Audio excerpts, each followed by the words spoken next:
حضرات اکرام، عالم اسلام اس وقت ایک غم کے ماحول سے گزر رہا ہے۔ ہم لوگوں کے دل غم زدہ ہیں، آپ کے دل غم زدہ ہیں، اور اس وقت جس مسلمان کے دل میں غم نہ ہو اس کے سینے میں ایمان بھی پورا نہیں ہے۔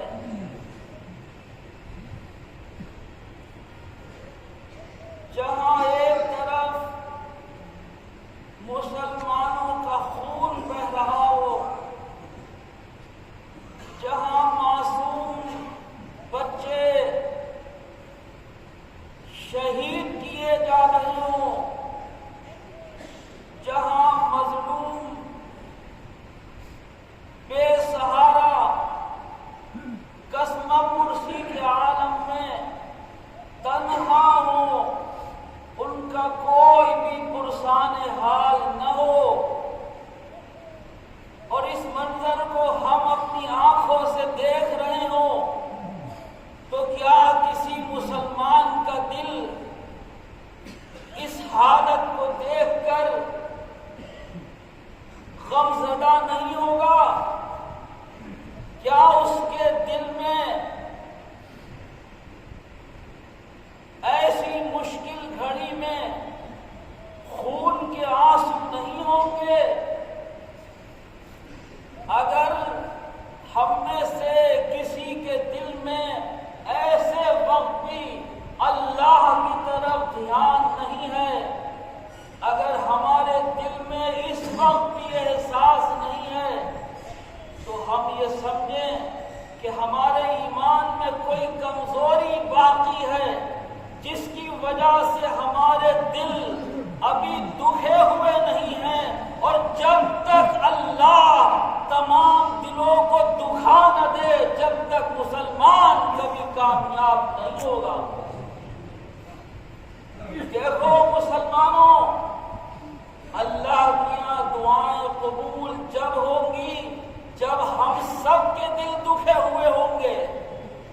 ایک آدمی کا دل دکھا ہو، 10 کا دکھا ہو، 20 کا اور 100 کا دکھا ہوا ہو، تو لاکھوں کروڑوں انسانوں میں اگر 100 لوگ ان کے دل دکھے ہوئے ہوں گے تو دعا قبول نہیں ہوگی۔ کیوں؟ باقی مسلمان نہیں ہیں، باقی مومن نہیں ہیں؟ کیا وہ اللہ اور رسول کا کلمہ نہیں پڑھتے ہیں؟ کیا وہ نماز نہیں پڑھتے؟ کیا وہ ایک امام کی اقتدا نہیں کرتے؟ کیا بات ہے؟ کیا اب اس سے بھی زیادہ کوئی مشکل وقت ہوگا کہ دشمن ہمارے سروں کے اوپر مسلط ہے، دشمن ہمیں ناکام کر رہا ہے، اس کے سامنے ہماری ذلت و رسوائی ہے، ہمارے بچے یتیم ہو رہے ہیں، ہماری عورتیں بیوہ ہو رہی ہیں، ہمارے مرد شہید ہو رہے ہیں، خون پانی کی طرح بہ رہا ہے۔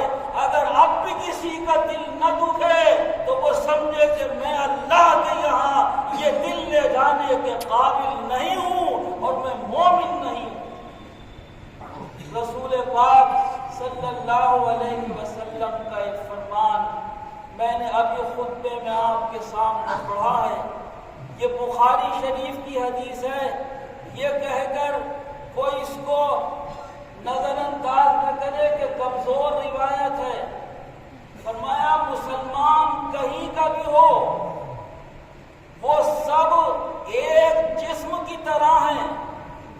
جسم جو ہے اس میں ہاتھ پاؤں ہے، اس میں سر ہے، اس میں دل ہے، 360 اعضاء ہیں انسان کے جسم کے اندر، 360 جوڑ ہیں۔ فرمایا اگر ایک جسم کے ایک حصے میں ہوگی تو باقی اس کا جسم ساری رات تڑپے گا اور نیند نہیں آئے گی۔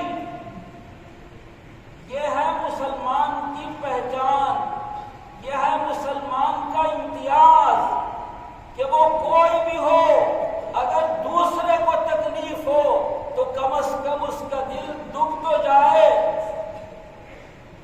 وہ نہ دکھے تو وہ دل ہی کیا ہے؟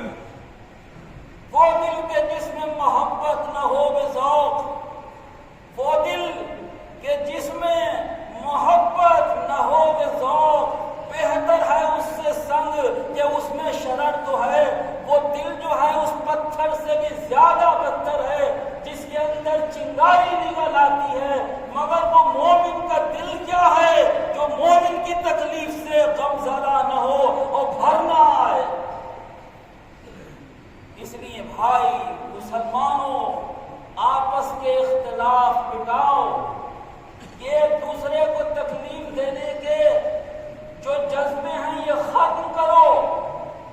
میں اس کو قتل کر دوں گا، میں اس کو نقصان پہنچا دوں گا، میں سر عام اس کو ذلیل کر دوں گا، اچھا اس نے مجھے یہ کہا ہے میں اس کو اس کے بدلے یہ کہہ دوں گا۔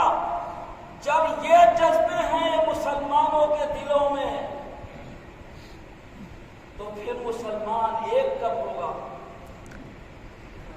جب تک دل کے اندر وحدت الہی نہ ہو، اللہ ایک، قرآن ایک، اس کا رسول ایک، تو پھر مسلمان کا دل بھی ایک، سارے مسلمان ایک دل ہیں۔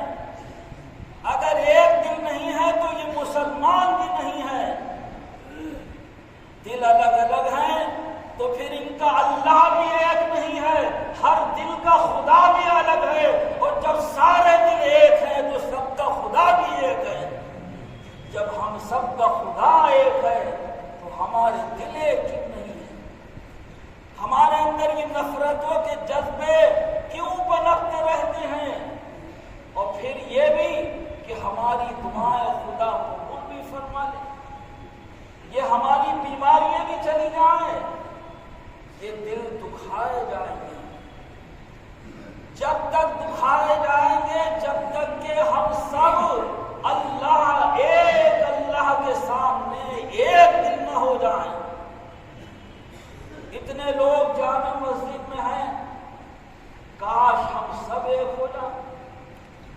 آج نماز کے بعد ہم دعا مانگے تو ایک دل ہو کر مانگ لیں، غم زدہ ہو کر مانگ لیں، ساری نفرتیں اپنے دلوں سے بھلا کر مانگ لیں۔ جو اللہ بندے کی یہ بات سنتا ہے کہ وہ اس کو نقصان پہنچانا چاہتا ہے، وہ بھی وہی خدا ہے، اور جس خدا کے آگے ہم ہاتھ پھیلاتے ہیں وہ بھی ہمارا وہی خدا ہے۔ وہ خدا جس نے وہ بات بندے کے دل میں دیکھی ہے، وہ یہ کیسے دیکھے گا کہ تمہارے ہاتھ تو اٹھے ہوئے ہیں مگر تمہارا دل خدا کے آگے جھکا ہوا نہیں ہے؟ وہی تو اللہ ہے، ایک ہی خدا ہے، مگر اس وقت کوئی اور خدا ہو جاتا ہے؟ نہیں، خدا ایک ہی ہے۔ رات ہو جب ایک خدا ہے، دن ہو جب ایک خدا ہے، ہم کسی جگہ بھی ہوں ہمارا مولا ایک ہی ہے، اور جب ایک آواز دی جائے گی تو اللہ تعالیٰ قبول فرمائے۔ باری تعالیٰ ہمارے دکھے ہوئے دلوں کی صدائیں قبول فرمائے، اور اگر کسی مسلمان کا دل دکھا ہوا نہیں ہے تو اس کا دل دکھ جائے، اور کاش اس کے دل سے بھی اپنے بھائیوں کے لیے دعا نکل جائے۔ الحمدللہ یہ دعاؤں کا اثر ہے کہ مسلمانوں کی حمایت کے لیے غیر بھی کھڑے ہونے لگے۔ اللہ کا شکر ہے، وہ سربراہان ممالک جن کا کوئی رشتہ نہیں تھا مسلمانوں سے، لیکن سارے عالم اسلام کے مسلمان دعائیں مانگ رہے ہیں۔ نمازوں میں دعائیں مانگ رہے ہیں، نمازوں کے بعد میں مانگ رہے ہیں، نمازیں پڑھ کے اور وظیفے پڑھ کے دعائیں مانگ رہے ہیں، اس کا یہ اثر ہے کہ آج مسلمانوں کی حمایت میں بہت سے ممالک کھڑے ہو گئے ہیں، اور انشاءاللہ وہ وقت آئے گا کہ ہم سب دیکھیں گے اپنی آنکھوں سے کہ دشمن پست ہوگا اور مسلمان کامیاب ہوگا۔ وفقنی اللہ للسلوک علی الصراط المستقیم۔